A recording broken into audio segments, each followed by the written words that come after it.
Hi hello welcome to our channel swag realtors. ఎలా ఉన్నారండి అందరూ?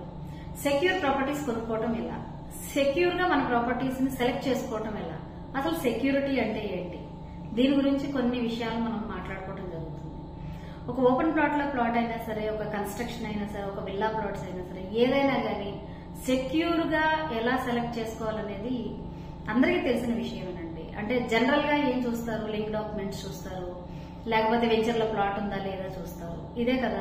కానీ దీనికంటే కూడా మనం ముఖ్యంగా తెలుసుకోవాల్సిన కొన్ని విషయాలు ఉన్నాయి.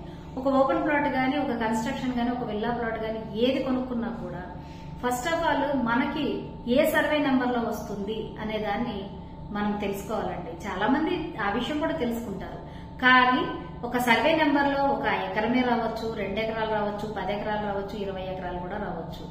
సో అలాగే ఆ సర్వే నెంబర్ తెలుసుకోవడంతో పాటు దాని చుట్టూ నక్షా తెలుసుకోవాలండి. నక్షా అంటే డైమెన్షన్స్, ఆ డైమెన్షన్స్ తెలుసుకోవాలండి. అంటే ఒక ప్లాట్ డైమెన్షన్స్ తెలుసుకోవటం కాదండి, ఒక సర్వే నెంబర్ డైమెన్షన్స్ తెలుసుకోవాలి. సో సర్వే నెంబర్ లో ఎంతమంది పేరు మీద రిజిస్ట్రేషన్ అయ్యింది, ఎంతమంది పేరు మీద ఆ ప్లాట్ ఉన్నది అనేది మీరు తెలుసుకోవడం చాలా ఇంపార్టెంట్ అన్నమాట. సో ఇటువంటి మరిన్ని విషయాలు మనం ముందు ఇంకా డిస్కస్ చేసుకుందామండి. సెక్యూర్ ప్రాపర్టీస్ కొనుక్కోవటమే కాదు, మీరు ప్లాట్ కొనుక్కోవాలా, ఫ్లాట్ కొనుక్కోవాలా, విల్లా కొనుక్కోవాలా, అలాగే ఎకరాల్లో కొనుక్కోవాలా, గుంటల్లో కొనుక్కోవాలా అనే దాని కూడా చాలా సంశయం ఉంటుంది. ఆ సంశయాన్ని తీసేయడానికే మనం ఇలా క్లారిటీగా డీటెయిల్స్ చెప్పడం జరుగుతుంది. సో మరిన్ని మంచి వీడియోల కోసం తప్పకుండా మన ఛానల్ ని వాచ్ చేయండి. Thank you so much. Sudharani.